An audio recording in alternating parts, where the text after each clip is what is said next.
Kumusta guys? Meron na naman tayong nakitang video ni Jerome Bardome. Ayan yung interview ni Ma'am Christina Ignacio kay Jerome. Panoorin natin to guys.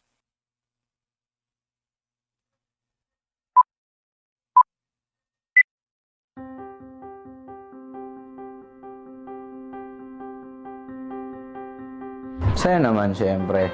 Kasi 1 year na akong kilala as Elvis Presley and para sa akin lang ang shocking kasi ang bilis ng panahon. Parang kailan lang sa bahay lang ako kumakanta. Ngayon, nasa entablado na ako. Hindi pa rin makapaniwala si Jerome na sikat na talaga siya ngayon. Ang bilis ng panahon. Isang taon na rin pala siya nakilala bilang si Elvis ng The Clones. Saya ng mga tao.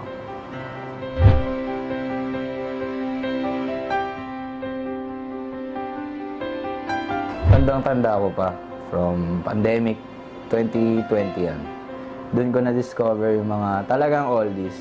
Kasi nag-start naman ako nung may school pa. Nag-start pa naman ako kay Freddie and kay Elton John. Kilala ng karamihan yun. And yun na anong pandemic, doon na ako napunta sa 60s, 50s, and early 70s. Marami talagang naghanap ng libangan no, nung panahon ng pandemic. Etong aking channel dito sa YT, pandemic ko rin to sinimulan. Dahil nga nung mga panahon na yun, naka-lockdown at wala tayong mapaglibangan ngayon. Napadpad tayo sa pag-YouTube.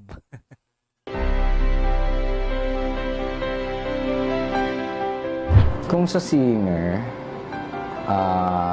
si Freddie Mercury.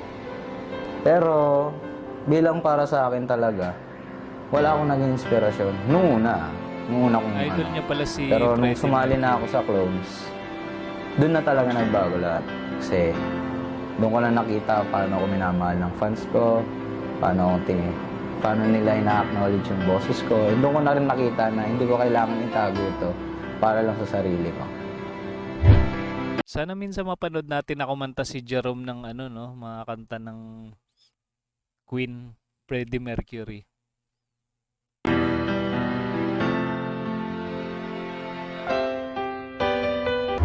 Nung high school ako, grade 7 or 8 I think, yung kumanta sa flag ceremony yung soon to be friend ko, which is a brother of my friend ng senior high. Kumanta lang siya sa stage ng simpleng kanta lang ni Daniel Padilla ata yun. Basta yun. Daniel Padilla song, baba lang, sakto lang. Hindi naman ganun kababa. Pero Noong time na yun, sikat na sikat si Daniel eh. Yung mga kanta niya, no? Na pinasikat din. kaya ko. Saktong-sakto lang Yung sa boses akin. din Normal kasi lang. si Ganun. Daniel. Nagiging Daniel medyo Padilla. ano lang. Pero nung narinig ko yung boses niya, sakto lang naman eh. Yung mga tao lang talaga, paano sila nag-react. Talagang doon ako naganaan, yun lang ginawa niya, pero ang dami na talagang natuwa. Ayun, kaya doon ako nagkaroon ng talagang parang burning passion sa music.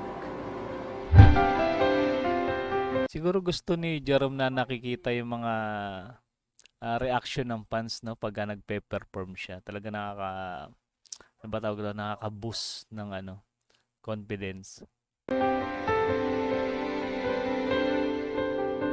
Nung high school ako, grade 8. Yan, grade 8 ako nun. And flag ceremony namin, agang-aga. Siyempre, kakarating lang ng mga estudyante. Halos lahat. Nakapila kami doon. And umakyat to, may kaduit ata siya o solo lang siya. Kumanta sila dun sa stage o siya sa stage. And lahat ng tao naghiyaw na dun. Although, dahil nga choir ako that time, kumbaga, trained yung tenga ko sa mga ganong style.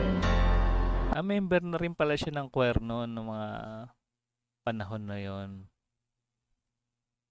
Ano lang naman yung song eh, malumanay lang. Pero nagulat pa rin ako sa reaction ng mga tao. And doon ako nagkaroon ng inspiration na what if try ko rin kayang mag-start talagang mag-practice kumanta ng sa akin, hindi galing sa choir kong pinanggalingan.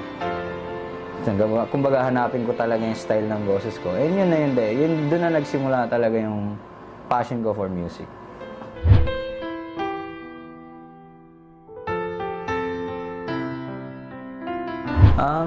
Always stay humble lang.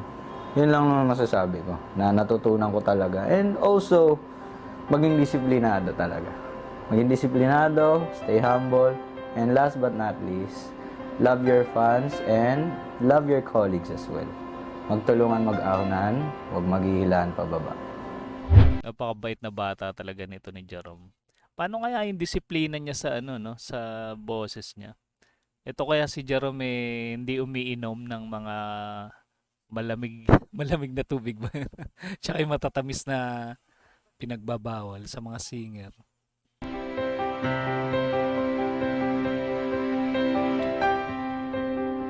Yung first concert ko, yung December.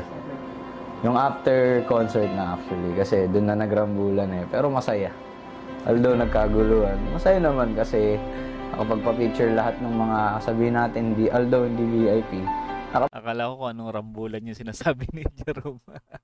Bale, ang sinasabi niya pala yung mga siguro yung mga nasa VIP tsaka dun sa hindi VIP nagsama.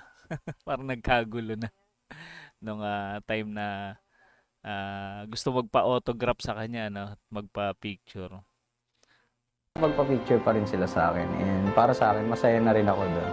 And especially, nung pumunta si Sir RJ doon sa very first concert ko. Very shocking lang. Although, in-invite din namin. Pero hindi talaga namin nakalain na pupunta siya. Saan ba ginanap yun guys? Yung unang concert ni Jerome. Ayan, i-comment nyo nga guys sa ating comment section.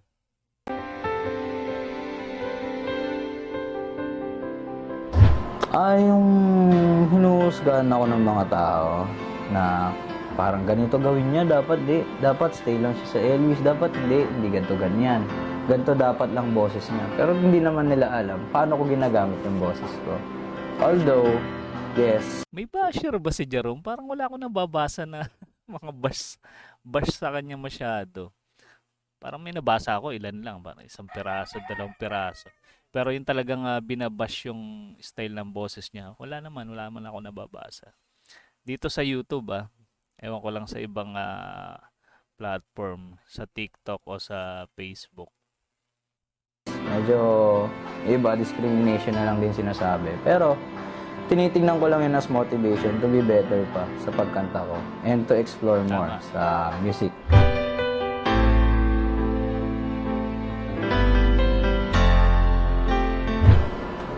Gusto ko lang naman iparating sa mga sumusuporta sa akin na hindi lang Elvis yung boses na kaya kong gawin. Gusto ko lang din naman nila malaman na marami pa akong singers na kayang gayahin. Sana maging kilala pa rin ako sa mga susunod na panahon na ginagamit ko hindi na yung boses ni Elvis, kundi sarili ko ng boses at sa mga iba pang technique na ginagawa ko na hindi ginagawa ni Elvis. Ayun pala talagang gusto niya, no? Yung makilala din siya sa sarili niyang boses. Hindi habang buhay, nasa anino siya ni Elvis Presley. Kumbaga, maipakilala niya yung sarili niya estilo sa pagkanta.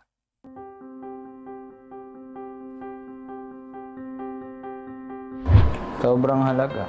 Kung wala sila, wala ako. Yun laging paalala ko sa kanilang lahat.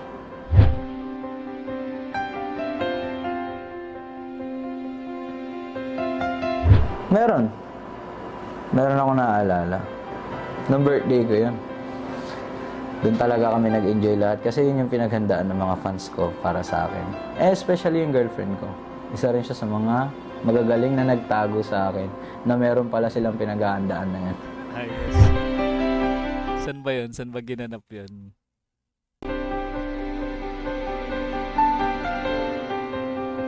Lagi ko lang iniisip na may mas magaling sa akin. Kahit anong galing na sinasabi sa akin ng mga tao sa paligid ko or mga fans ko o supporters ko, yun pa rin lagi umiisip sa utak ko na sooner or later, sa ngayon lang ako lang yung nakikita niya pero magugulat na lang kayo biglang may susulpot dyan.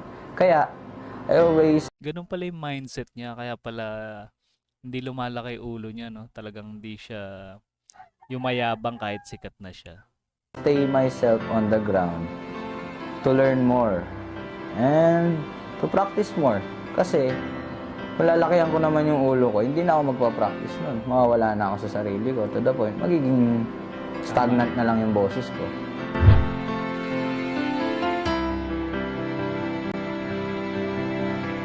Ang talino ni Jerome magsasagot sa interview. Iba rin talaga yung IQ ni Jerome.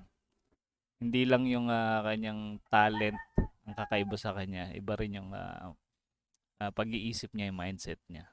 Siguro ako, pwedeng maging computer gamer o mobile player gamer, ganon. O, pwede rin sa hobbies, mga laruan, collector, ganon. Kaso wala naman akong pera.